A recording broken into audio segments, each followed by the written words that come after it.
Halo para pendengar, dimanapun kalian berada. Balik lagi ke pembahasan Overlord, kali ini gue kepengen ngebahas Putri Renner lagi. Kalau kalian ingat, tahun lalu atau mungkin 2 tahun lalu, gue pernah ngebuat konten yang ngebahas tentang rencana besar Renner. Dan di situ, gue ngomong kalau sepertinya Renner mengorbankan anak-anak yang ada di panti asuhannya. Nah, di video kali ini, gue kepengen ngebahas lagi tentang hal itu, sekaligus gue akan ngejelasin lebih detail detik-detik ketika Renner berubah menjadi iblis. So, langsung aja, mari kita mulai. Perubahan Renner menjadi iblis semuanya bermula semenjak Renner bertemu dengan Demiurge. Kalau kalian notice di season 2 episode 9 dan 10, di episode itu terdapat detail tersembunyi yang mau ngasih tahu kita kalau Renner baru saja bertemu dengan Demiurge dan telah berhasil menyusun rencana. Jaldabaoth pun muncul dan kekacauan di Restize pun terjadi. Nah, setelah berbagai macam insiden, Albedo kemudian datang ke Restize Kingdom sebagai perwakilan dari Sorcerer Kingdom di volume 9. Pada saat berkunjung, Albedo menyinggung tentang kontribusi Renner dan memberikan sebuah kotak berisi item bernama Fallen Seed yang bisa ngerubah ras Renner dari manusia menjadi iblis. Lalu akhirnya kita pun masuk ke volume 14, yaitu detik-detik Renner berubah menjadi iblis. Nah, sampai di sini mungkin kalian merasa kalau gue udah pernah ngebahas topik ini di video tentang rencana besar Renner. Tapi di video itu gue hanya ngebahas sekilas mengenai perubahan Renner yang ada di volume 14 dan lebih fokus ngebahas proses sebelum masuk ke volume 14-nya. So, di video ini, gue akan jelaskan lebih mendalam mengenai perubahan Renner dan rencana apa yang sedang diatur di volume ini. Lanjut, kalau kalian baca di volume 14, perubahan Renner mulai terlihat semenjak dia bertemu dengan Blue Rose untuk pertama kalinya di dalam istana. Pada saat itu, para member Blue Rose memutuskan untuk menghabiskan momen terakhir mereka bersama Renner, karena mereka tahu cepat atau lambat mereka pun akan mati akibat invasi Sorcerer Kingdom. Lalu ketika sampai, Lakius pun mengajak Renner untuk ngobrol sambil minum teh. Nah, kalau kalian ingat, di season 2, kita berkali-kali diperlihatkan Lakius dan Renner yang sering duduk satu meja dan saling ngobrol sambil minum teh. Ini karena mereka berdua adalah teman dekat dan juga sesama bangsawan. Nah, ketika Lakius mengajak Renner minum teh, di sini Renner ngomong kalau dia baru saja balik dari panti asuhan setelah selesai masak untuk mereka. Kalimat ini ngebuat Lakius kaget karena dia heran kenapa Renner masih sempat-sempatnya masak di panti asuhan ketika kondisi kerajaan sudah berada di ujung tanduk. Tapi setelah Renner ngejelasin alasannya, akhirnya tindakan Renner tadi terasa masuk akal dan terlihat sangat luar biasa di mata Climb dan juga Lakius. Nah, dari sini sudah kerasa mencurigakan loh, ngelihat Lakius yang kaget ketika dengar perkataan Renner, ini sudah jadi pertanda kalau ada sesuatu yang aneh. Lalu Renner juga ngomong, anak-anak itu pasti sedang menikmati makanannya saat ini. Ini sangat worth it. Nah, kalimat ini juga terdengar mencurigakan, udah kayak psikopat yang menikmati momen terakhir korbannya. Lalu, hal yang lebih mencurigakan lagi yaitu ketika Lakius ngomong kalau Renner adalah satu-satunya anggota kerajaan sepanjang sejarah yang bisa masak. Semua kalimat ini kedengaran sangat mencurigakan, apalagi kalau kita mempertimbangkan sifat Renner yang aslinya adalah psikopat. Jadi sangat mustahil Renner akan melakukan sesuatu tanpa tujuan terselubung. Untuk tujuan apa coba Renner belajar masak kalau hanya sekedar untuk berbuat baik? Jadi teori gua masih sama seperti dulu, yaitu Renner membuat masakan untuk anak-anak panti dan mereka semua akan dikorbankan agar Renner bisa berubah menjadi iblis. Bukti yang memperkuat asumsi ini adalah ketika Renner memegang Razor Edge. Jadi setelah Blue Rose kabur dari istana, beberapa saat kemudian Renner mengambil Razor Edge dan mulai mengayunkan pedang itu. Di sini Climb kaget ketika melihat Renner yang mampu mengayunkan pedang itu walaupun ayunan pedangnya terlihat lemah. Nah, kalimat ini ngasih tahu kita kalau pada saat itu stat Renner mulai bertambah, makanya fisiknya semakin kuat. Lalu kalau kita tarik mundur, hal apa yang Renner lakukan sebelum dirinya bertambah kuat? Iya, benar sekali. Hal terakhir yang Renner lakukan adalah ngasih makanan ke anak-anak panti. Jadi tidak menutup kemungkinan kalau Renner bertambah kuat setelah mengorbankan anak-anak itu. Lalu bukti yang paling kuat kalau Renner memang mengorbankan anak-anak panti ada di bagian akhir volume 14.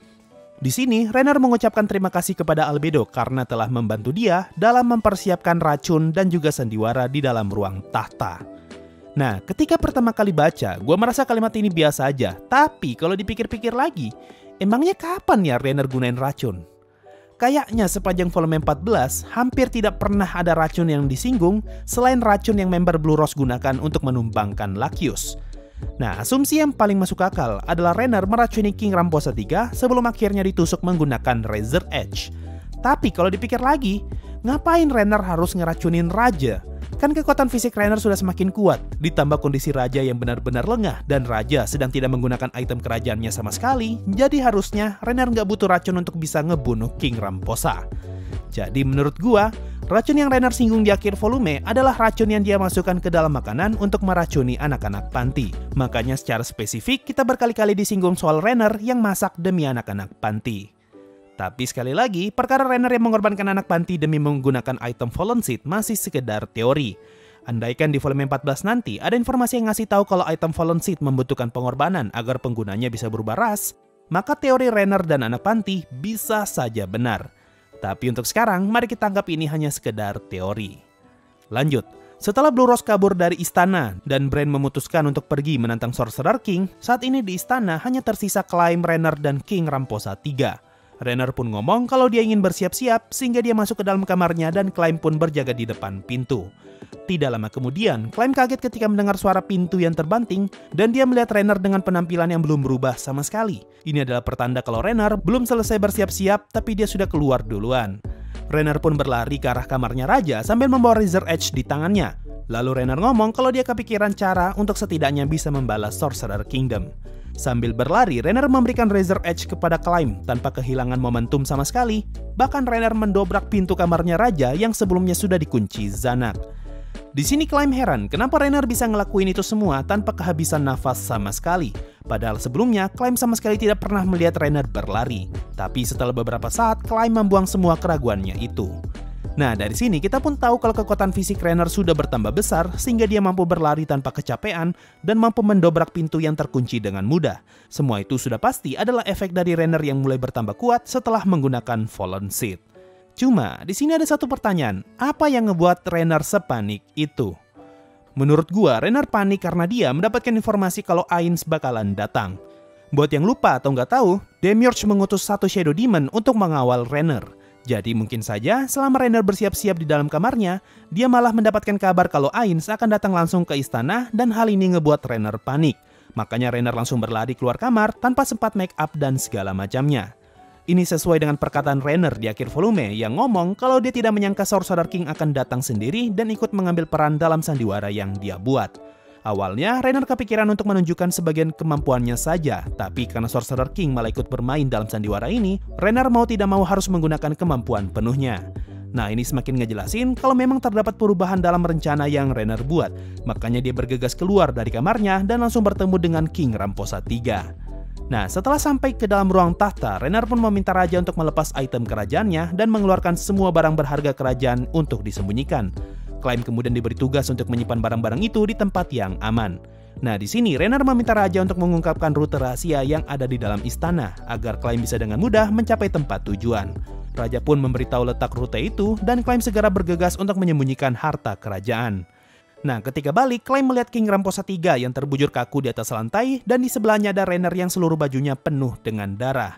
Dari sini kita pun tahu kalau Rainer baru saja membunuh King Ramposa III sebagai bentuk sandiwaranya.